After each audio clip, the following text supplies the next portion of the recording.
I want to let you know that there is a definitive blueprint that you can follow to achieve success, prosperity, longevity, and peace of mind. I would love to work with Eddie. Eddie won't return my calls. Maybe one day we'll have a conversation. It's been a considerable stretch since Tyler Perry commanded the spotlight, but lately, there's been a resurgence in discussions about him.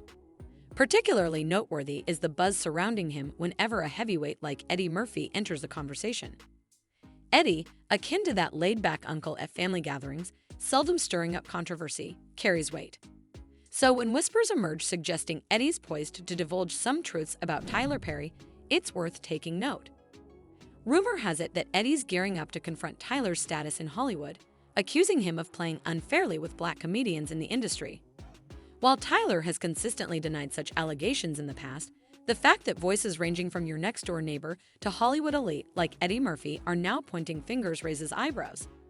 It's becoming increasingly difficult to dismiss these claims outright. The dynamic between Eddie and Tyler adds an intriguing layer to the narrative. Despite never collaborating, they share a silent bond, evident in their mutual support during interviews. Tyler has openly expressed his admiration for Eddie, citing his multifaceted roles in movies as a significant inspiration. However, recent revelations suggest a fracture in their relationship.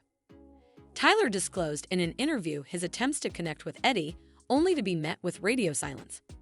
Fans are left puzzled by Eddie's apparent cold shoulder towards Tyler. Rumors suggest that Eddie may have witnessed a side of Tyler that gave him pause.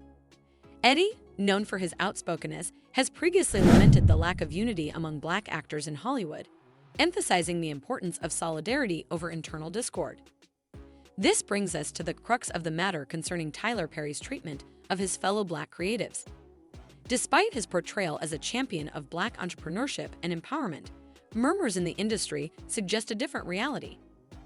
Take, for instance, the ongoing feud with Monique, which dates back to 2009 when she starred in Precious, a film produced by Oprah and Tyler Perry.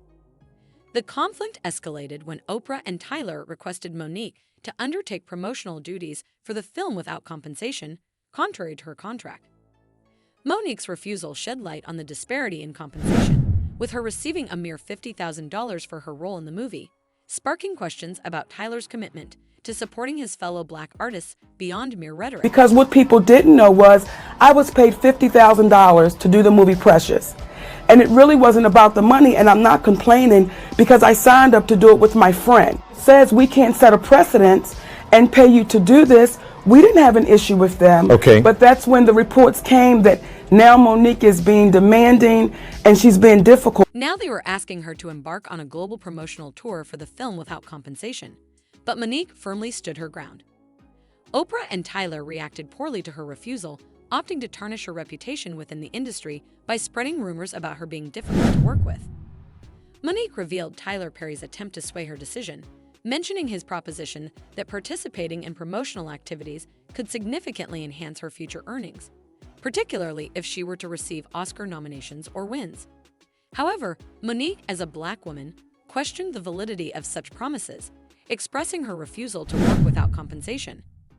This led to a clash of principles, with Tyler Perry advocating against giving away money for free, while Monique stood firm in her belief that she should not work without proper compensation. Monique also made allegations against Tyler Perry, accusing him of deliberately sabotaging her acting opportunities after she declined to attend the Cannes Film Festival to promote the movie Precious. Initially, the studio attempted to entice her with upgrades and accommodations, but Monique prioritized her existing commitments to her family and career. Despite attempts to find common ground, she was labeled as difficult to work with, leading to a deterioration in her professional opportunities. As the situation unfolded, Monique began to connect the dots, realizing she was being targeted within the industry. Director Lee Daniels acknowledged her blacklisting for refusing to conform to industry norms. Monique publicly called out Oprah and Tyler Perry, demanding an apology for their role in her mistreatment, although one has yet to materialize. She further detailed the financial repercussions of Tyler Perry's actions on her and her family, emphasizing the significant loss incurred due to the false narrative he perpetuated about her. Monique took proactive steps to substantiate her claims, including recording conversations with Tyler Perry to validate her assertions. This evidence was crucial in ensuring her voice was heard and her grievances addressed, particularly when confronting someone as influential as Tyler Perry. The impact of Tyler's actions on Monique's family was profound, highlighting the real-world consequences of industry politics and the importance of standing up against injustice. Monique candidly discussed the repercussions of Tyler Perry's actions, including a notable incident where Perry allegedly dismissed several writers due to their demands for fair compensation. Following his box office success, Perry expanded into television with the sitcom House of Pain. However, tensions arose during negotiations for a syndication deal and a spin-off titled Meet the Browns. Deadline reported that Perry terminated 4 writers who sought union contracts, leading to industry uproar. Terry Brown Jackson, one of the affected writers, expressed feeling exploited despite contributing to over 100 episodes. Kelly Griffin, the head writer for House of Pain, remained resolute, hoping their stand would advocate for equitable treatment of Black writers in the future. Perry's response to the controversy was to assert sole responsibility for all writing. However, his issues with unions persisted, leading to bans by actor unions SAG-AFTRA and ACT Equity in 2015, as Perry's production company refused to sign union contracts. Despite the commercial success of House of Pain and Meet the Browns, cultural critic Jamila Lamar penned an open letter to Perry, published by NPR, criticizing the stereotypes depicted in his work. Lamar particularly objected to the portrayal of Medea, a revered figure in the Black community, by a male actor wearing prosthetic breasts. Additional critiques from others, including Spelio, underscored concerns about Perry's reliance on stereotypical characters and lack of depth in portrayal. The issue of colorism in Perry's films has also sparked discussions, with observations noting a tendency to cast dark-skinned actors as villains while portraying white characters as heroes. Chris Rock weighed in on this matter, suggesting that Perry's movies could benefit from more diverse and nuanced character representation. He highlighted the absence of respectful portrayals of dark-skinned characters akin to Tupac Shakur's potential roles in Perry's films. Rock's comments echo sentiments expressed by Spike Lee, both questioning the impact of Perry's casting decisions and storytelling approaches on the broader film industry. The issue of colorism is not new to Hollywood, which has faced intense scrutiny in recent years over issues of discrimination and lack of diversity. Despite efforts to promote inclusivity, controversies continue to plague the industry, exemplified by notable snubs and racial controversies at prestigious events like the Oscars.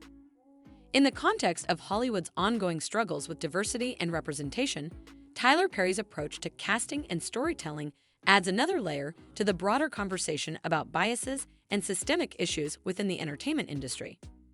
In Tyler Perry's films, certain actors, like Steve Harris in Diary of a Mad Black Woman, often find themselves cast as antagonists. Harris's portrayal of Charles McCarter, a successful yet flawed lawyer, exemplifies this pattern. Similarly, Blair Underwood, known for his roles in Loyal Law, has shared insights into the challenges faced by Black actors in Hollywood. He recounted the scarcity of Black representation on screen during his early career, highlighting the limited and stereotypical roles available.